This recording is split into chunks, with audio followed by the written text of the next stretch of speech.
नमस्कार, मैं हूं आपके साथ विशाल कालरा। कोरोना के बाद दुनिया में एक और वायरस ने दस्तक दे दी है, जिसका नाम है मंकी पॉक्स। इसकी जद में कई मुल्क भी आ चुके हैं। वैसे तो यह वायरस अभी भारत में नहीं आया है, लेकिन सरकार और मेडिकल एजेंसियां इस वायरस को लेकर काफी गंभीर नजर आ रहे हैं। और इसकी वजह है कि इसे वर्ल्ड हेल्थ ऑर्गेनाइजेशन ने पब्लिक हेल्थ इमरजेंसी डिक्लेयर कर दिया है। पिछले 2 साल में ऐसा दूसरी बार हो रहा है कि इसे पब्लिक हेल्थ इमरजेंसी डिक्लेयर कर दिया गया है। अफ्रीका में यह शुरू हुआ था, वहां से स्वीडन पहुंचा, स्वीडन से होते हुए पाकिस्तान यानी कि भारत के पड़ोसी देश तक आ गया है। और इसीलिए इस बात का डर सता रहा है कि जैसे कोरोना फैला था, कहीं वैसे ही एमपॉक्स भी फैलने ना लगे। अगर यह फैलना शुरू हुआ तो कहीं पूरी दुनिया इसकी जद में ना आ जाए।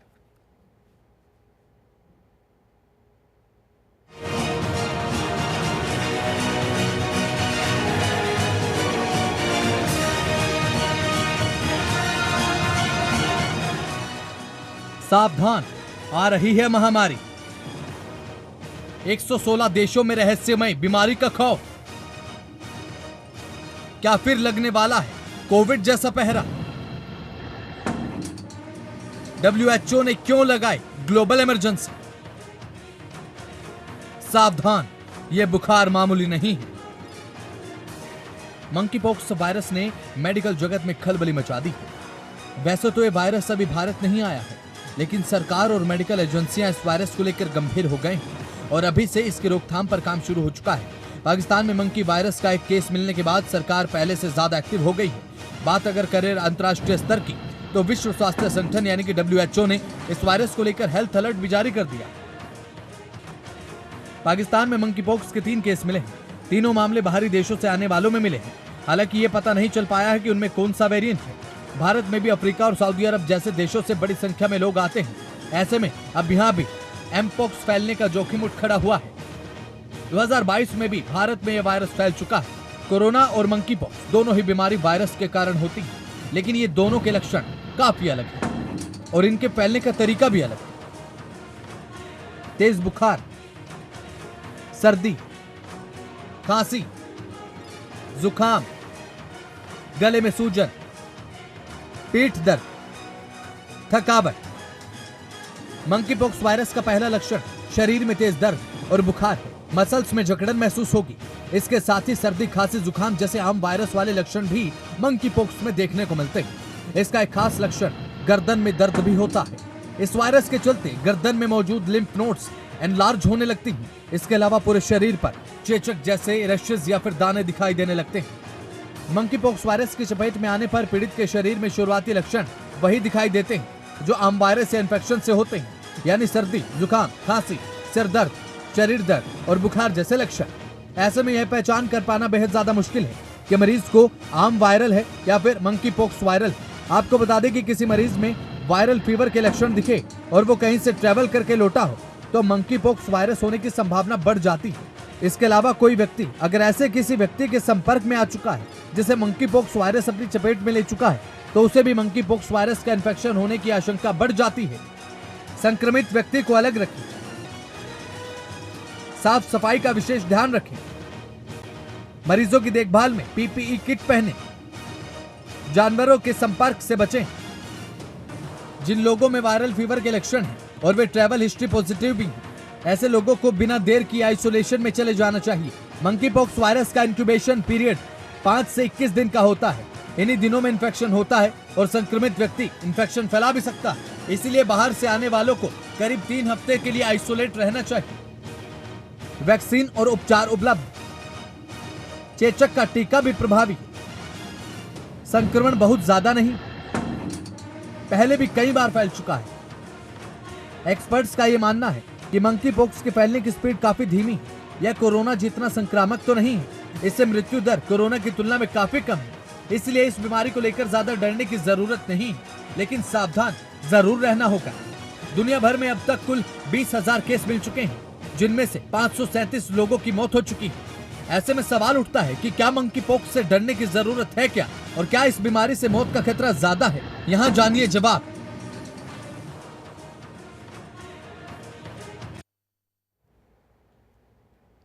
तो मंकी पॉक्स है क्या, भारत को इससे क्या डरने की जरूरत है, और अगर भारत में फैला तो क्या होगा, कोरोना से यह कितना अलग है? बहुत सारे सवाल आपके मन में जरूर होंगे। इन सवालों के जवाब देने के लिए दो खास मेहमान इस वक्त हमारे साथ जुड़ रहे हैं।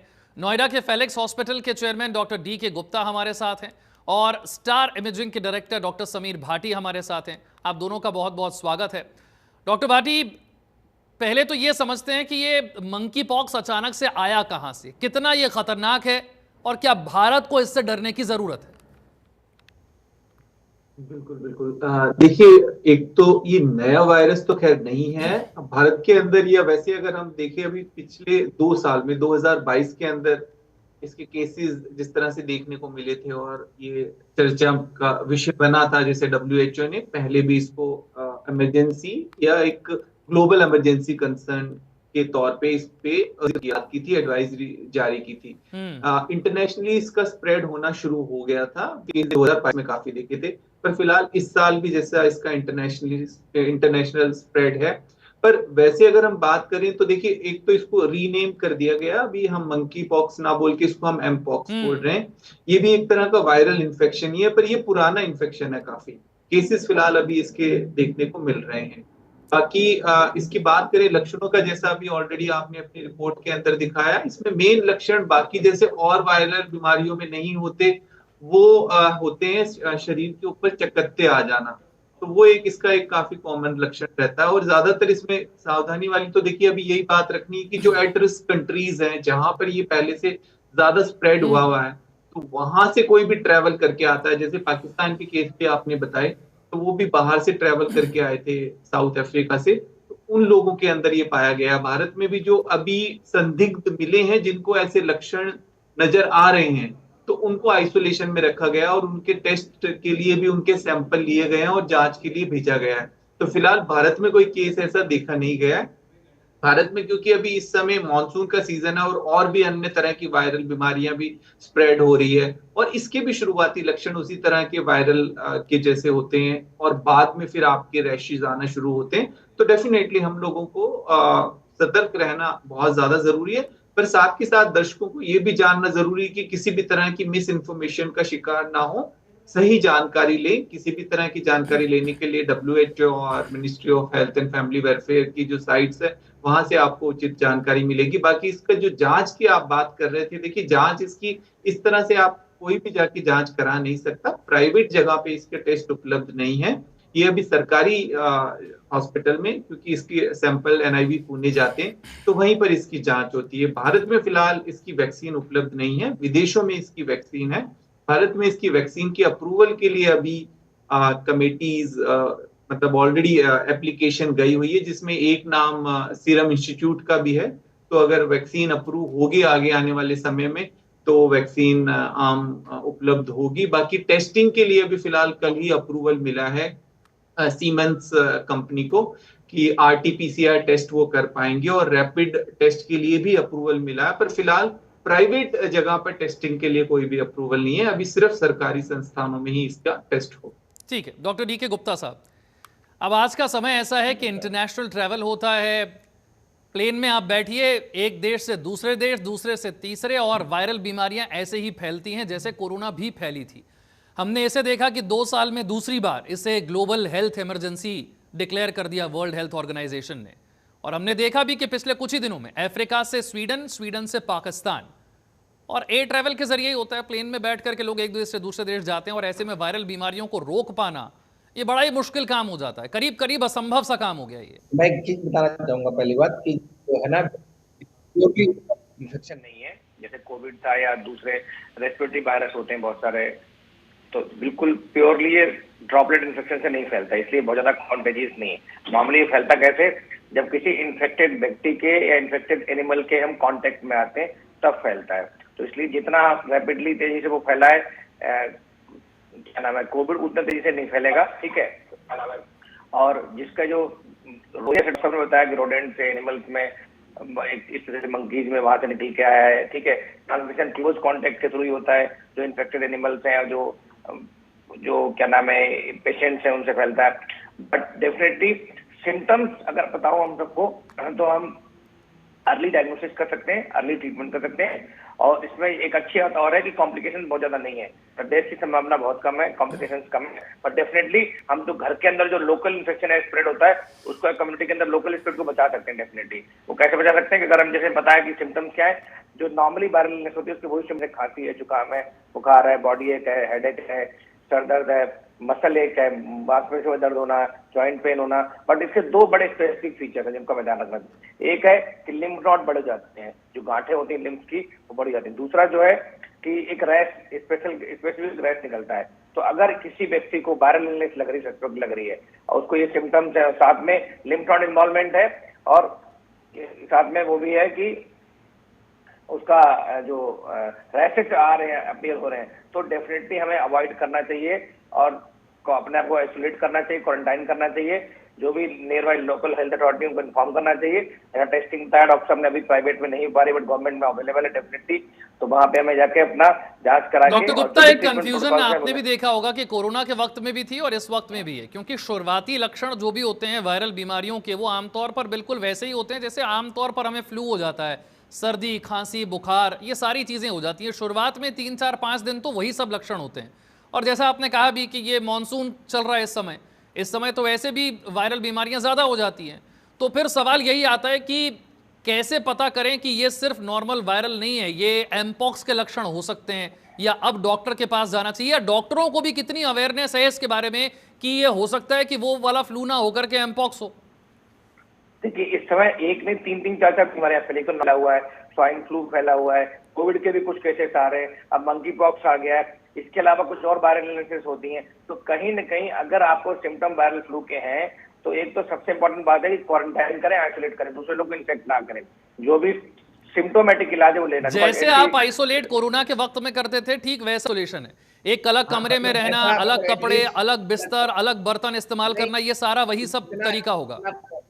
नहीं बैठा, डेफिनेटली मास्क अच्छे से लगा सकते हैं, हैंड हाइजीन का ध्यान रखें और जो भीड़ भाड़ वाले इलाके ना जाए, बाहर ना स्प्रेड करें, अपने लोकल कमरे में आइसोलेट करें जब तक आपके सिम्टम डिसअपीयर नहीं होते। बिकॉज इस समय फ्लू के, स्वाइन फ्लू के भी केसेस आ रहे हैं, कोविड के भी आ रहे हैं, इवन मंकी पॉक्स के अभी हमारे यहाँ तो नहीं है, बट डेफिनेटली बहुत प्रिकॉशन रखनी चाहिए। दूसरी बात जो है कि सबसे इंपॉर्टेंट केवल जो मिथ्स और फैक्ट्स हैं वो बचने चाहिए कि बिकॉज ये वायरल इलनेस है, ऐसा नहीं, ये ड्रॉपलेट इन्फेक्शन से नहीं फैलती, मतलब खांसी छींकने नहीं, क्लोज कॉन्टेक्ट से फैलती है। तो जो मरीज होगा उससे क्लोज कॉन्टेक्ट से बचना होगा। और जो एनिमल है उनके अंदर भी इस तरह के कोई सिम्टम्स हैं, किसी डेथ हो रही है तो उनके में टेस्टिंग करानी पड़ेगी।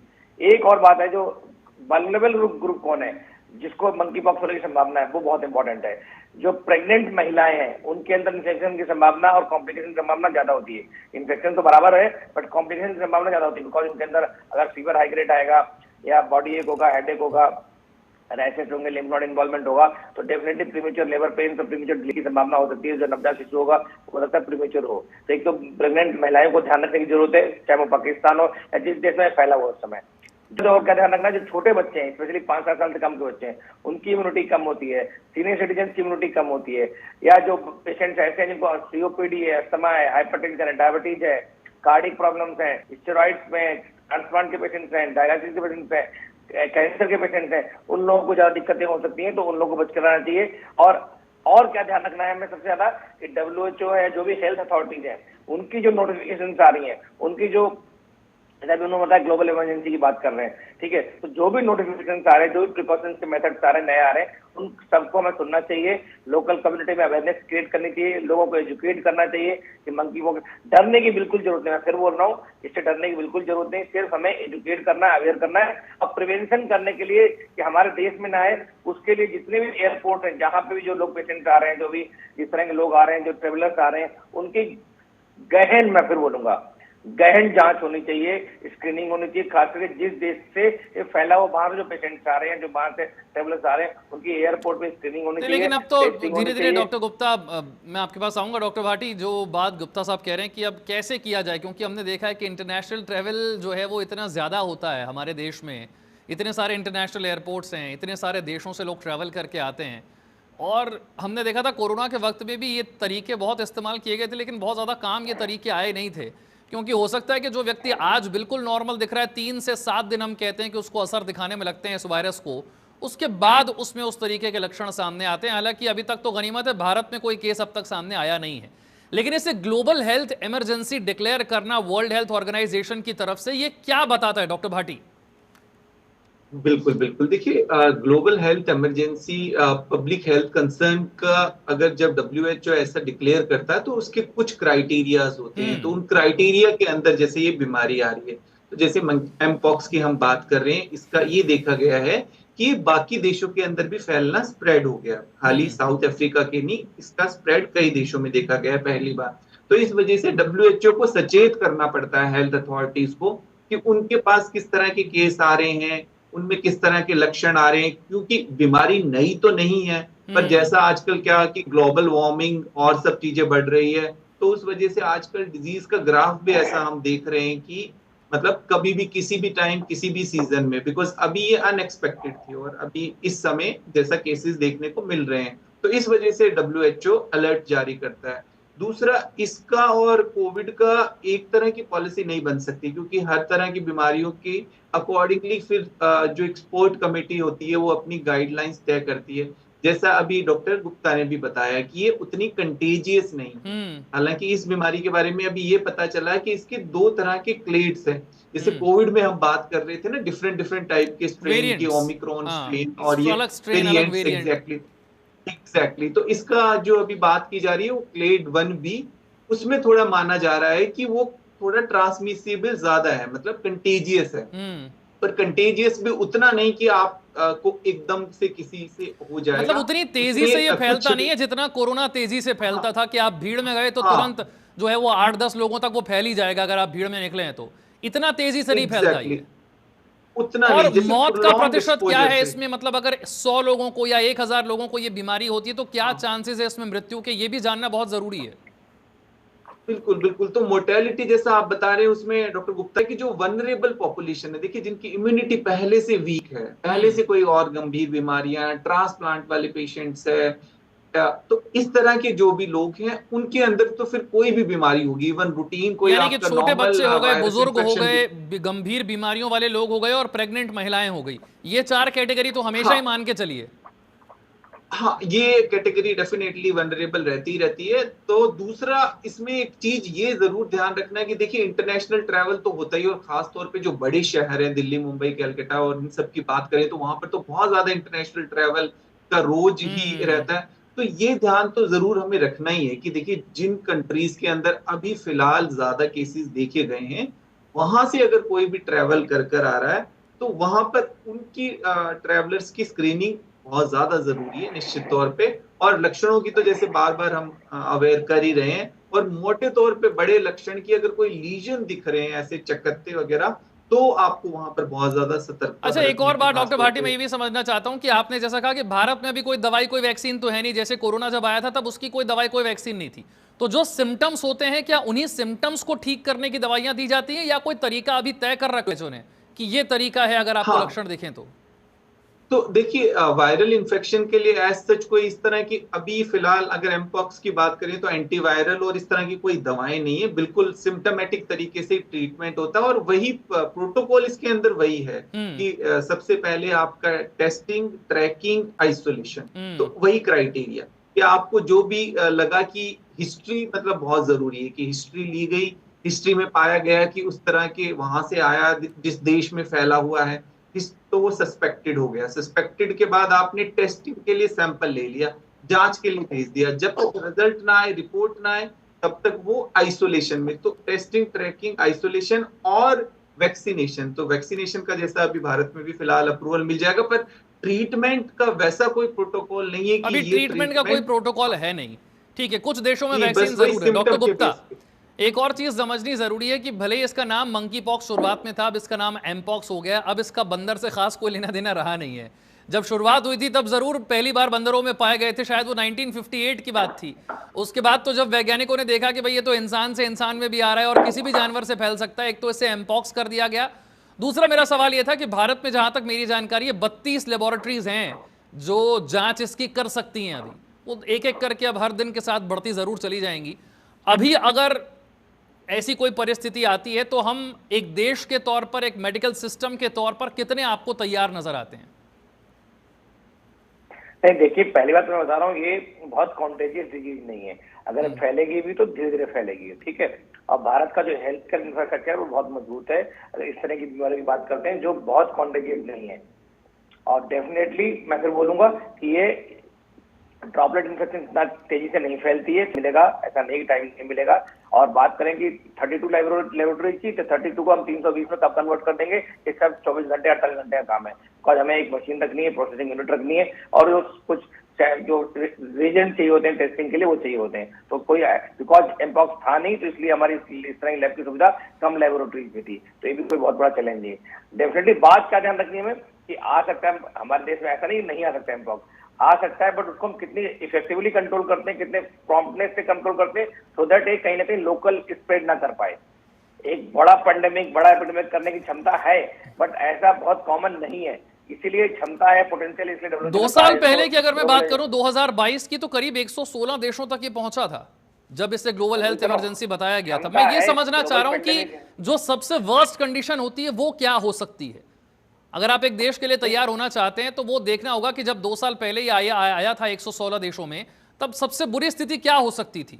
क्या अस्पतालों में लोगों को भर्ती करना पड़ा, क्या कोरोना की तरह ऑक्सीजन की जरूरत पड़ी, क्या हुआ था? एक तो सेल्फ लिमिटिंग डिजीज है, ठीक है, बहुत सारे कॉम्प्लिकेशंस नहीं, इसमें डेथ की संभावना बहुत कम है, ना के बराबर है। तो बस क्या, बिकॉज इसके जो पेनफुल रेसेस हैं, फीवर हाई ग्रेड है, डेबिलिटिंग है, बीमारी है, तो भर्ती करने की संभावना हो सकती है 1-2% केसेस में, 5% केसेस में मैक्सिमम। उसके हिसाब से हमारे बेड्स की संख्या काफी है, पर डेफिनेटली हमें आइसोलेशन वार्ड चाहिए होंगे, जो सबसे बड़ी इंपॉर्टेंट, जो आइसोलेशन वार्ड चाहिए होंगे। वो प्रॉब्लम है, वो उसको क्रिएट करना पड़ेगा, जैसे हमें कोविड में करना पड़ा था। वो एक टफ टास्क होता है, बिकॉज हमारे पास दूसरे जो बहुत सारे पेशेंट्स होते हैं उनको भी ट्रीट करना पड़ता है। तो आइसोलेशन वार्ड क्रिएट ना करने पड़े, बहुत बड़ी महामारी के रूप में ना फैले, इसके लिए हमें अभी से प्रिवेंशन पे फोकस करना चाहिए। चाहे वो स्क्रीनिंग हो, चाहे वो आइसोलेशन हो, चाहे क्वारंटाइन हो, टेस्टिंग हो, उसका बड़ा इजाफा करना चाहिए, उसको बढ़ाना चाहिए। डॉक्टर भाटी, मैं ये समझना चाह रहा हूं कि 2 साल पहले जब ये ग्लोबल हेल्थ इमरजेंसी डिक्लेयर हुआ था, मैंने बताया जैसे कि 116 देशों में फैला था, तब ये समझना होगा कि वहां पर किस तेजी से ये फैल रहा था, कितने लोगों की वहां पर मौत हुई थी, और सबसे बुरी स्थिति में क्या हो सकता है। हमने कोरोना में देखा था कि हमारे पास ऑक्सीजन की कमी पड़ गई थी, अस्पताल में बेड नहीं मिल रहे थे, दवाइयां नहीं मिल रही थी, इंजेक्शन नहीं मिल रहे थे। ऐसी कोई स्थिति 2 साल पहले जब ये 116 देशों में था तब किसी देश में आई थी क्या, और क्या हो सकता है? बुरे से बुरा अगर आप मान के चलें तो क्या हो सकता है, और उसकी तैयारी क्या भारत में है? देखिए, एक तो जैसे ग्लोबली देखिए तो साउथ अफ्रीका के अंदर इसके केसेस सबसे ज्यादा हैं। साउथ अफ्रीका की अगर बात करें तो काफी टाइम से इसके केसेस वहां पर हैं। वैक्सीन अगर देखिए तो 2 वैक्सीन ही उपलब्ध है, पर वो वैक्सीन काफी ज्यादा महंगी है।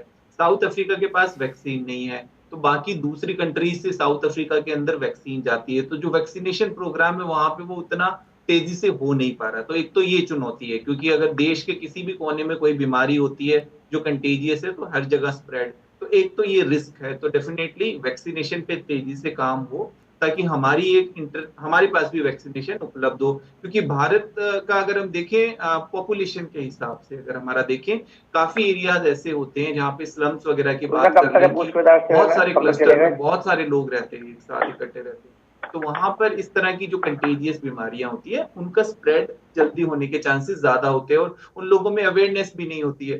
तो इस वजह से अब जैसा सब्जेक्ट एक्सपर्ट कमेटी और सीडीएसओ ने एक वैक्सीन को अप्रूवल देने के अभी प्रोसेस के अंदर है, तो भारत में वैक्सीन उपलब्ध होगी, तो वैक्सीन इसका प्रिवेंशन है, ताकि हम हमारी पॉपुलेशन को देखते हुए और इस तरह के क्लस्टर्स को देखते हुए, क्योंकि वहां पर तो आपको वैक्सीनेशन से ही उनको प्रोटेक्ट करना पड़ेगा ताकि बीमारी की गंभीरता पे ना जाए। क्योंकि वैक्सीन एटलीस्ट ये काम करेगी कि लक्षण हो सकते हैं, सिम्टम हो सकते हैं, पर वो बीमारी की गंभीरता आपको नहीं होने देगी। जी, शुक्रिया डॉक्टर गुप्ता, डॉक्टर भाटी हमारे साथ जुड़ने के लिए और बताने के लिए एमपॉक्स जो वायरस है कितना खतरनाक है, भारत में पहुंच सकता है, और अगर भारत में पहुंचा तो भारत की तैयारी क्या है, आपको क्या करना है, ये बताने की कोशिश इस कार्यक्रम के जरिए। इसी के साथ वक्त एक छोटे से ब्रेक का है।